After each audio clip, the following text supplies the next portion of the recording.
til að við vorum koma saman orðið þig, þakka þér fyrir að við vorum tilbiðja þig, tigna þig. Faðir, við biðjum fyrir þjóðin okkar, við segjum og játum, einn drottinn Guð, íslensku þjóð, einn drottinn, aðeins einn Guð, einn meðalgangari milli manns og Guðs maðurinn Jesús Kristur. Faðir, við segjum, veldisbroti Guðleysisins skal ekki hvíla yfir landi réttlátra, hann skal ekki hvíla yfir Reykjanesbæ, hann skal ekki hvíla yfir íslensku þjóðinni, hann skal ekki hvíla yfir Hvítasunnu í Keflavík, hann fær ekki hvílt yfir þessari samkomu því að drottinn Guð. Halleluja. Veldisbroti sjúkdómana skal ekki finna hvíld í söfnuði hins lifanda Guðs. Veldisbroti sjúkdómana skal ekki finna hvíld í söfnuði hins lifanda Guðs. Halleluja. Og kirkjan sagði Amen.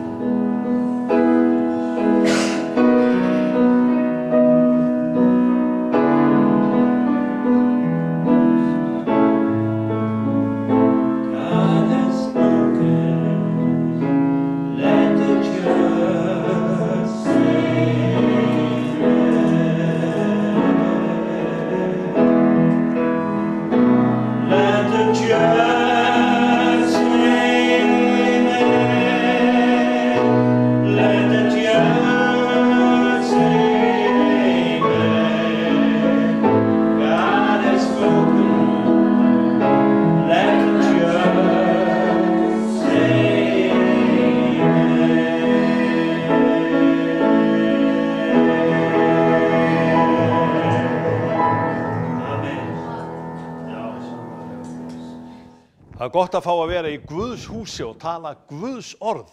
Það er ekki ónýtt að geta sagt það að hér erum við að flytja Guðs orð. Og ég veit ekki hvaða álit menn hafa endilega á okkur, en flest af ykkur voru ekki hérna til staðar fyrir 40 árum. Þá hafði fólki í Keflavík alls konar skoðanir á Hvítasunnu-söfnuðinum. Það kom kannski ekkert, en þið vitið það að fyrir 40 árum þá voru hugmyndir ykkar það sem hér framfæri öðruvísi heldur þær í dag. Og þessi söfnuður, Hvítasunnu-söfnuður, hann hefur gjarnan verið nefndur sem sértrúar. Menn hafa verið svona klína okkur alls konar nafnbótum sem að við eigum kannski erfitt með að þvo okkur af. Og mér var hugsað til þess að þetta kannski ekkit langt frá okkur, því það sem Biblían að segja við okkur álit manna og hvað að gerast hjá okkur. Mér finnst stórmerkilegt þegar Jesús að kenna í faðirvorinu, kenna lærisveinum sínum að biðja, þá leggur hann faðirvorið niður á eiginlega 3 vegu.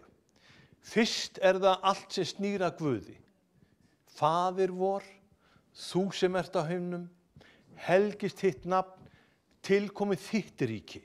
Þið vitið, áhugin Guð verði þinn vilji og verði þitt nafn í dýrð og verði þitt nafn í heiðri. Við sem komum saman á bænastundir, við erum yfirleitt þetta, Guð, nú ég í þörf. Guð, viltu lækna mig, viltu gera þetta fyrir mig? Og það ég, mig, frá mér til mín. Og ef allt snýst í kringum mig, þá vitið þið að Guð gæti verið vinur minn. Margir segjast ekki finna fyrir Guði í daglegu lífi. Hvar Guð? Við finnum hann ekki. Ég finn ekkert endilega að hann sé nálægt mér. En Biblían segir, sjá ég með yður alla daga, allt til enda veraldarinnar. Finn ég það? Ekki endilega. En orðið segir að hann sé það. Og það næsta sem að Jesús kennir okkur í faðirvorinu, þegar búið að lofa nafnið hans, það einmitt, leið oss ekki í freistni. Leið oss ekki í freistni. Og þessi freistni, hún svolítið snúin. Hvað margir sem eru ríkir hérna inni? Sko, þið eru rík vegna þess líka að þið eru nægjusöm. Þið þurfum ekkert meira. Og Jesús hann kennir þeim, sko, gef oss í dag vort daglegt brauð. Af hverju biður hann ekki okkur brauð til heils árs? Af hverju hvetur hann ekki okkur til þess að biðja brauð svo við getum lifað öruglega og happily ever after, skiljiði. Það bara Guð daginn í dag. Við lifum ekkert nema einn dag í einu. Og ef við fáum nýtt brauð á hverjum degi, þá erum við alltaf í endurnýjungu, þá erum við alltaf með gott brauð. Ef við fáum bara eitt skamt, þetta ársskammtur, þú munt bara ekkert fá neitt meira fyrir eftir gamlárskvöld, þið vitið, hvernig verður brauðið yfir jólin? Þá verður það grænt og lifandi og það trúlega gengur í burtu því að það verður svo miklað. Jesús veit alveg hvað hann að hvetja okkur til þess að fara fram á og biðja fyrir. Og mér var einmitt hugsað til þess að þetta svo athyglisvert þegar sagan Abraham kynnt í Biblíunni. Því að ég trúi því að Abraham, hann hafi verið til. Ég trúi því. Og vitið að Abraham, hann kom frá Írak. Hann var ekki gyðingur. Þetta löngu áður en gyðingaþjóðin var til. Abraham var langt á undan Móse. Og Abraham, Ísak og Jakob, þetta eru aðilarnir sem kynntu fyrir okkur Guð almáttugan. Vitið þið, það eru fullt af hugmyndum Guð. Alls konar hugmyndir. Ég fór á ráðstefnum daginn við Hrefna, fórum á ráðstefnu að Hólum í Hjaltadal. Og ráðstefnan, hún hét Jesú jóga. Og Jesú jóga þýðir bara hreinlega að við blöndum saman Jesú og jóga. Og jóga þýðir vegur eða vegir og Jesús, hann sagður vera vegurinn. Hvernig getum við sem kristin kirkja og kristin þjóð blanda saman vegunum og veginum? Mörgum vegum og þessum eina sanna. Þegar Indverjar stunda jóga, þá eru allar stellingarnar sem þeir eru með, þetta lofsöngur eða tilbeiðsla til einhvers ákveðins Guðs. Ég trúi því það sé bara til einn Guð. Bara einn Guð. Og ég trúi því líka að það sé bara til einn vegur til þessa eina Guðs. Og vegurinn heitir Jesús Kristur. Og við köllum hann sonins lifanda Guðs. Og af hverju veit ég þetta? Ég bara hreinlega trúi þessu. Þetta ekkert flokknar en svo. Og við ræddum þetta saman. Það eru til 330 milljón guðir á Indlandi. Takk fyrir. Það nóg af þeim. En hvaða Guð þeirra þessi almáttugi? Hvaða Guð þar sagður vera hér sem að við getum séð að Guð skapari himins og jarðar? Enginn þeirra hefur þann mátt. Og það svo athyglisvert líka með þessa Guði sem við erum að tala um. Guð okkar, hann ótímabundinn. Hvað hann gamall? Hann segist að nafn mitt ég er. Ég. Hann var ekki, hann Hann verður ekki, hann Og svo segjum við, já, hvernig eigum við að skilja Guð ef að Guð Hann alltaf í nútíð. Hann alltaf til staðar.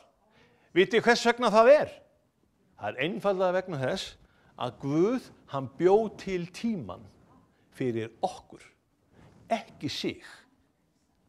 Guð var ekki að búa til veröld fyrir sig svo hann gæti þrifist. Hann bjó til veröld fyrir okkur svo við gætum kynnst honum. Og þess vegna á maðurinn rosalega erfitt með að skilja í raun og veru allt það sem við erum að tala um. Og við verðum gjarnan fyrir því að þurfa svolítið að glíma við hver sannleikurinn í málinu. Hver eru staðreyndirnar í málinu? Við þurfum öll að velja. Hvað þarf ég að gera? Abraham stóð frammi fyrir þessu á sínum tíma.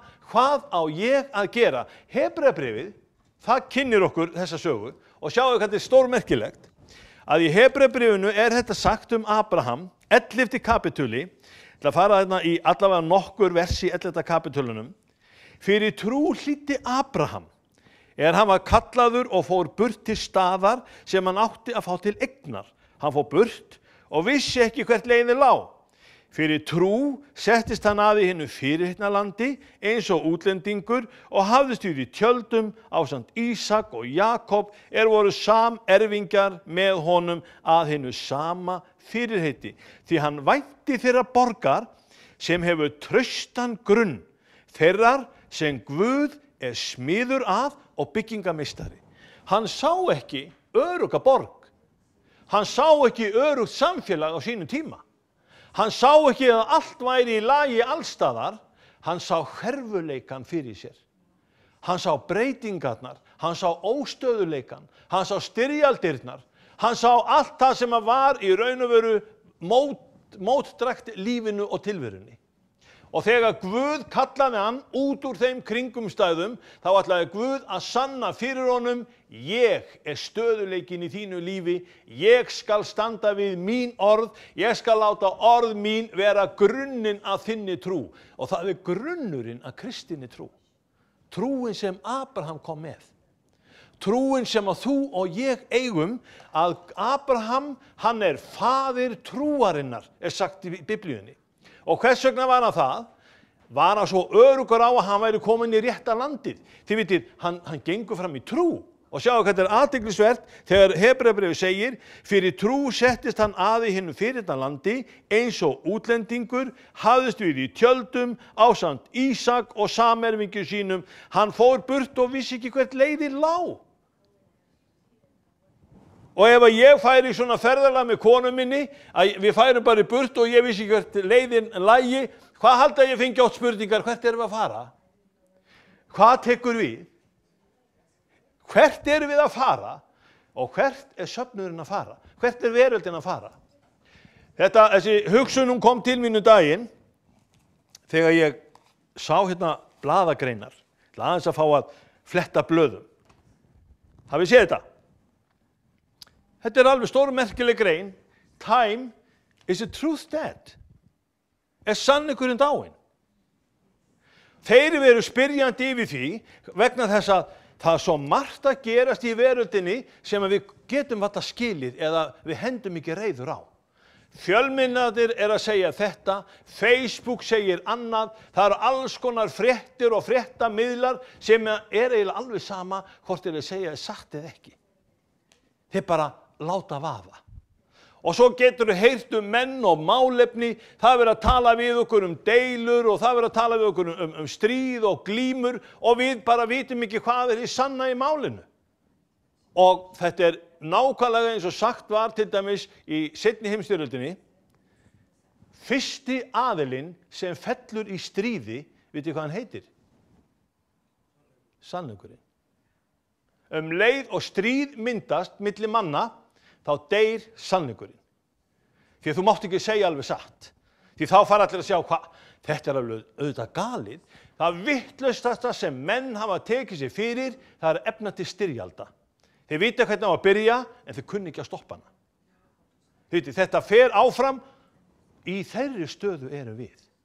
Við stöndum frammi fyrir mjög mikilli glímu það, hvað hið sanna í lífinu og hverjar eru freistingarnar í faðirvorinu sem að Jesús bað okkur að við myndum biðja að yrðu tekna frá okkur. Leið oss ekki í freistni.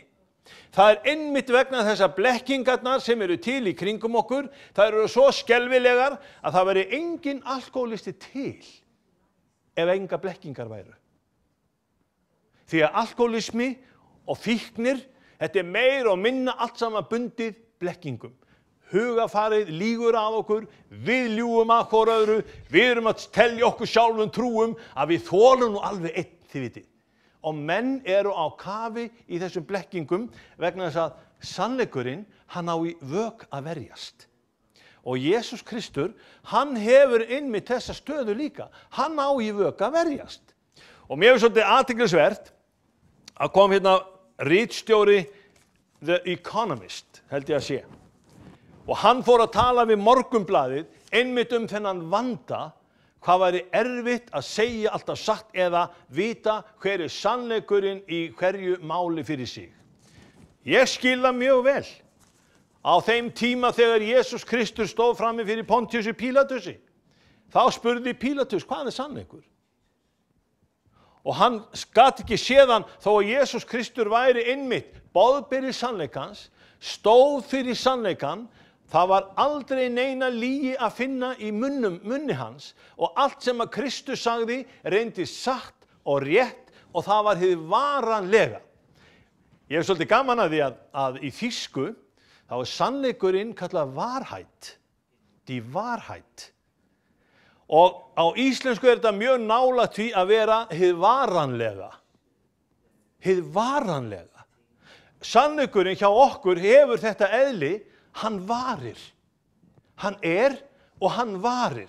Og mér finnst svo athyglisvert ef við tökum sannleikan gildan, þá vitum við auðvitað að það sem varir, það reynist rétt.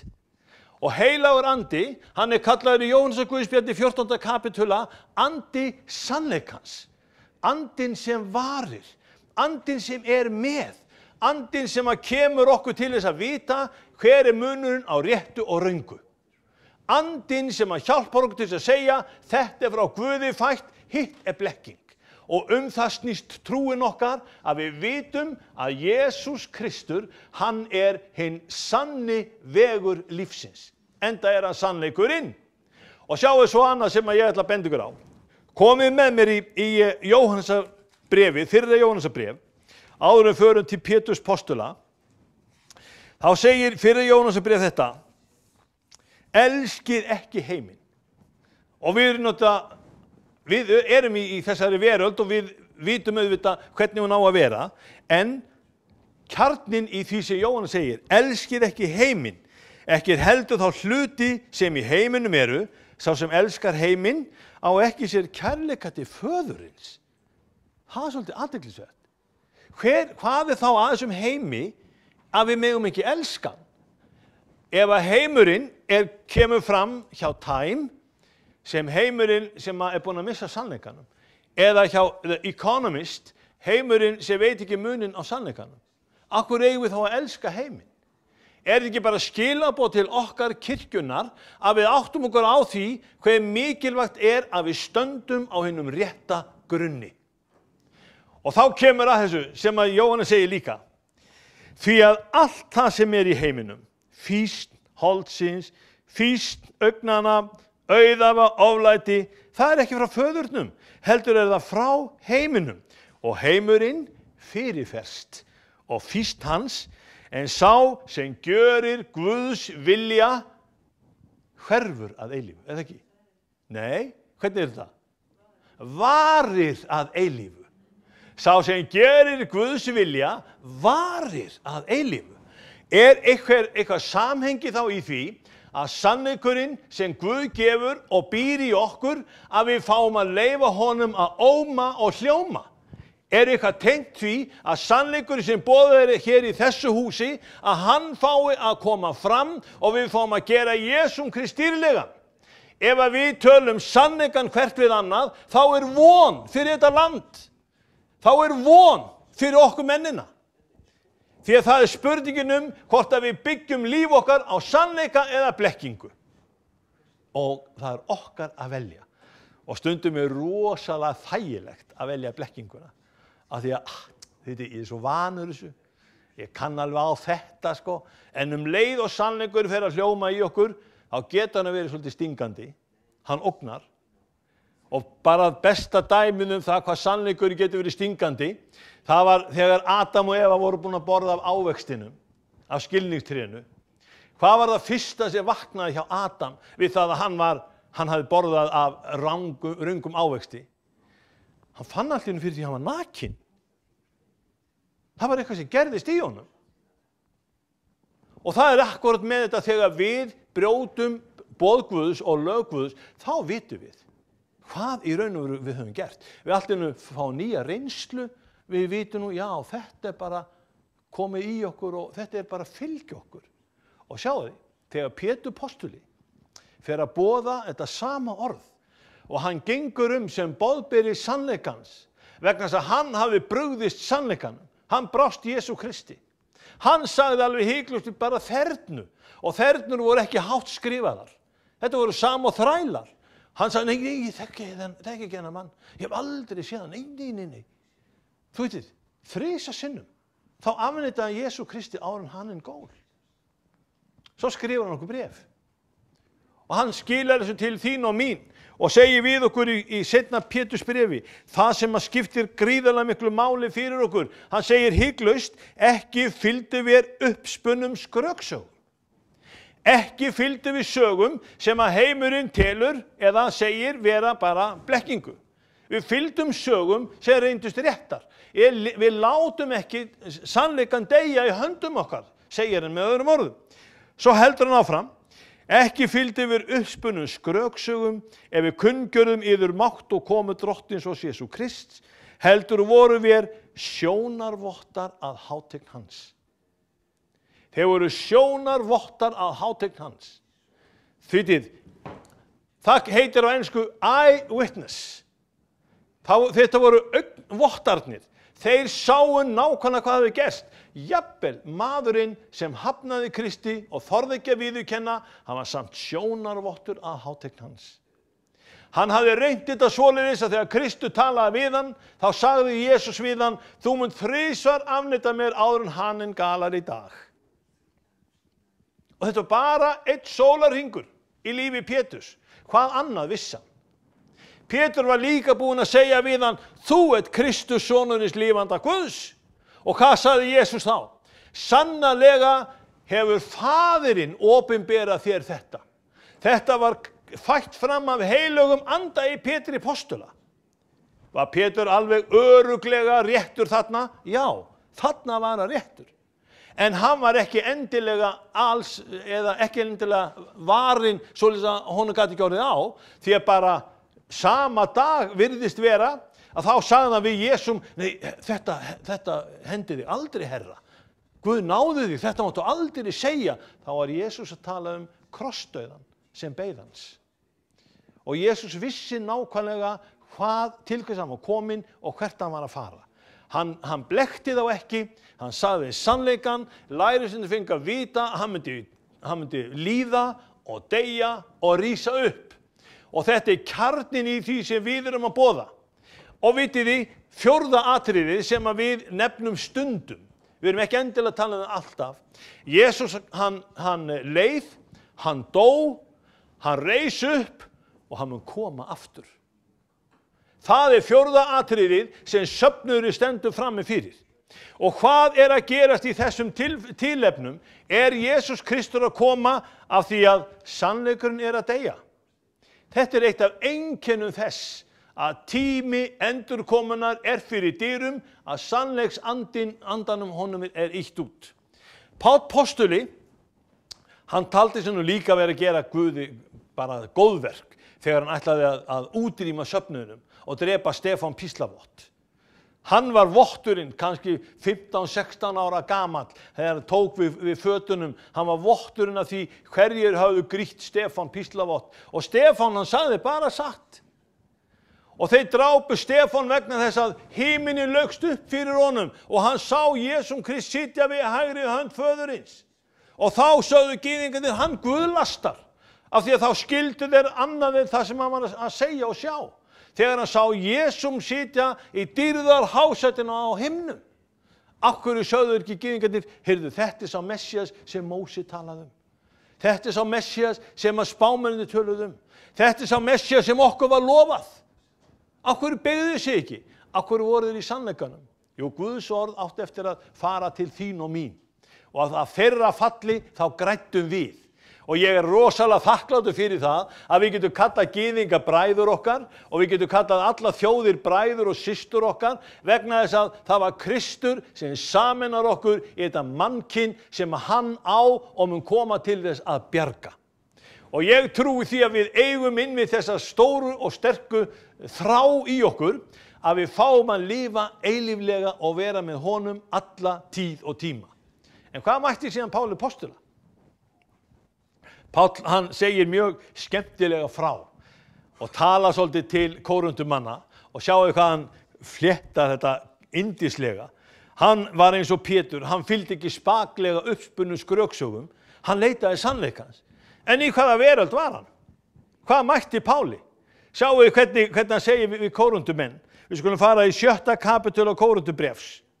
Þegar hann segir á allan hátt sínu vér að vér eru þjónar Guðs með miklu þolgæði í þrengingum, í nauðum, í angist, undir höggum, í fangelsi, í upphlaupum, í erfiði, í vökum, í föstum, með grandaleik, með þekkingu, með langlindi, með góðvild, með heilugum anda, með falslausum kærleika. Og sjáu þið hvað hann alveg hiklust í þessu. Hann segir bara, þetta eru lyndiseinkunnirnar sem fylgja okkur. Við erum að ganga Guðs veg vegna þess að við högum okkur svona. Og það einmitt það sem stóri þátturinn okkar við að fylgja Jesú Kristi, það hvað við gerum. Jakob segir í sínu bréfi, sýndu mér trú þína án verkana, ég skal sýna þér trú mína með verkunum. Og þá vildi hann meina að trú og verk fara alveg saman. Þú trúir, þess vegna gerirðu. Það alveg sem svo tala var Abraham. Hann trúði, þess vegna fór hann. Hann vissi ekki alveg hvert leiðin lá, en Guð leiddi hann til endalokana þangað sem hann átti að fara. Og Páll heldur hérna áfram.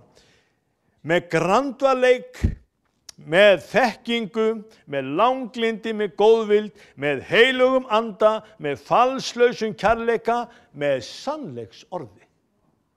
Páll vissi það alveg, með krafti Guðs, með vopnum réttlætisins. En dugði þetta?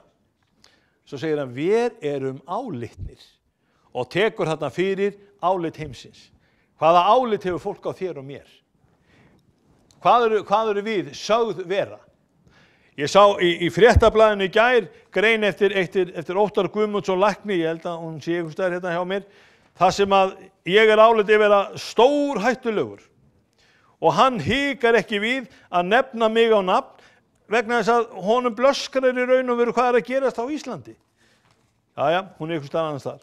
En það skiptir máli það, ég álitinn af öðrum. Það eru menn sem hafa álit hvort það gott eða vont á mér. Og Páll postuli nefnir inn með þetta atriði og tekur samtíma sinn og sjáu þið hvað samtími segir. Samtíminn hans talar það. Við erum álitnir afvegaleiðendur. Við erum álitnir afvegaleiðendur, en samt sannorðir. Óþekktir, en þó alþekktir. Komnir í dauðan, en samt lifum við. Hvað ekki margir í Keflavík sem segja, svona söfnum mun ekki lifa. Þessi kirkja mun deyja. Í þessu ekkert líf. Og sjáu bara hvað mætir okkur sjálfum. Þegar við komum á vinnustað, þú í minnihlutahópi. Hver segir það? Við hafi ekki heilt þetta einn með Guði meirihlutin. Ef við þorum að standa á Guðs orði og leyfa anda sannleikans vera yfir okkur, þá höfum við meira en sigur. Og Páll postuli, hann heldur áfram með sína samtíð og segir svo skemmtilega frá, við erum tiftaðir, þó ekki dittir, hryggir, þó ávallt glaðir, alltaf í stuði í Guði.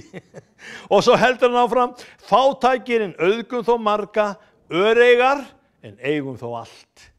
Mér finnst þetta dásamlegt. Og sjáu þetta viðhorf sem að þarf að vera yfir okkur og hjá okkur. Við erum ekki álitið ríkt fólk. Við erum ekki álitin voldug. Við erum ekki stórar og miklar raddir á Alþingi sem að setja lög og reglur á Íslandi. Það ekki mikið verið að hlusta á þegar við erum að benda á það sem betur mætti fara. Af hverju þetta? Af því samtíma álitið, það líka bundið í þessu að þeir heyri ekki rödd sannleikans. Heilagur andi sem andi sannleikans, hann fær ekki gripið sig í fólkinu. Þess vegna kirkjan að boða okkur Jesú jóka. Af því hún heyrir ekki hvað andi sannleikans segir. Það aðeins til einn Jesús. Það aðeins til einn vegur. Og það einmitt þetta heilaga, lifanda Guðs orð sem stingur okkur. Og það svo frábært þegar þessi lýsing kemur á Guðs orði. Það vel til þess fallið að dæma hugsanir og hugrenningar okkar. Hvert fer það? Það smýgur inn í innstu fylsni. Anda, sálar, liðamót og merkjar. Og vel til þess fallið að dæma hugsanir og hugrenningar. Erum við tilbúin til þess að leyfa Guðs orði dæma hugsanir okkar og hugrenningar? Þar þarf andi sannleikans að vera. Og sjáu hvað þetta athyglisvert, ég ætla að enda þessu. Við erum sögð vera með líkama sem musteri heilagsanda. Heilagur andi á rétt á að búa í okkur. Ef við erum sköpuð til þess að hleypa heilugum anda inn, anda sannleikans, þá það fyrsta sem við þurfum að gera að viðurkenna að andi Guðs á rétt til þess að búa í þér og mér. Andi Guðs, sá andi sem reisti Jesú upp frá dauðum. Þið vitið, þetta er ekki máttlaus andi. Sá andi sem hjálpaði Kristi að fyrirgefa á krossinum. Sá andi sem að ómaði þegar hann sagði við Faðir fyrirgef þeim. Þeir viti ekki hvað þeir eru að gera. Sá andi sem í honum var og sagði við ræningjan á krossinu sem viðurkenndi að hann væri sonur Guðs. Sannlega, sannlega segi ég þér, í dag skaltu vera með mér í paradís. Og það var ekki verið að segja honum að eftir 1000 ár fær hann til paradísar. Nei, í dag. Og sískinni, samfélag okkar við Jesúm Krist í dag. Það núna. Það með Kristi alla tíð og tíma. Við munum vera með honum og hann með oss vegna þess að hann getur ekki logið að okkur þegar hann segir ég með ykkur alla daga, allt til enda veraldarinnar. Ég tel, kæru vinir, að við eigum erindi til heimsins. Við eigum erindi til Keflavíkur. Við eigum erindi í þetta byggðarlag vegna þess að þegar kristin trú á undanhaldi og menn að glíma og viti ekki við hvað að glíma, við heyrum óminn í Evrópu. Við heyrum vandamálin í Bandaríkjunum. Við heyrum kynþáttaglímuna og við heyrum trúarglímuna. Og það verið að kenna hinu og þessu Kjarninn í þessu sá að mannkynið það hefur ekki valið anda sannleikans. Það velur annað. Leið og við förum að velja anda sannleikans og láta orð drottins leið okkur, þá mun orð Guðs umbreyta okkur. Við getum verið álitin stórhættuleg, við getum verið álitin að við höfum ekki erindi, en það Guð sem mun vitna með okkur og Guð hjálpa okkur til þess að gera hann dýrlegan. Kannski viljum við vera ein af þessum þjónum, svona eins og Elía, þið vitið, kalla eld af himni, gera alls konar kunstir og rósir. Við viljum geta svifið upp til himins og eld var komið og náði okkur. Við erum ofta á tíðum að leita svona kraftaverkum. En mesta kraftaverkið fólgið í því að ég opna fyrir því að andi sannleikans búi í mér. Og ég fæ þannig að gera Jesú minn dýrlegan. Og Guð minn mun fá heiður og dýrð að því sem ég segi, því sem ég geri og því sem ég Ef hann kemur síðan með kraftaverk, þá það bara hans vilji og bara dýrsi honum fyrir það. Við erum kölluð til þess að láta leiðast af anda sannleikans, anda Guðs í Jesú nafni. Amen. Til að enda þetta svona. Drottinn minn, ég þakkar elskaði Herra, við mögum vera hér þeim megin sem þú drottinn minn. Við mögum vera í andanum þínum elskaði Herra, leidd af þínum sannleika. Til þess komstu í þennan heim að við látum ekki álit heimsins stýra okkur og stjórna, heldur við leyfum við þér, fá heiðurinn og dýrðina, það sem við segjum, gerum og það verður við þín. Í Jesú nafni. Og þakkar elskaði drottinn, þú hefur frelsað okkur, þú leist okkur drottinn minn og við mögum vera alfórn á altari þitt. Þegar þú kemur í skýjum himins, í mætti, í veldi og í mikilli dýrð, að þá megum við taka á móti þér fagnandi að því við erum samerfingjar þínir að hinni himnesku dýrð í Jesú nafni. Amen. Amen. Og sískinni, þegar hann kemur og við mætum honum sem samerfingjar, þá munum við hitta Abraham, Ísak, Jakob, postulana og fleiri. Það verða 1000 manna sem munum samgleðjast með okkur að því að himinin, hann verður okkur opinn. Megi drottinn blessa ykkur ríkulega. Amen.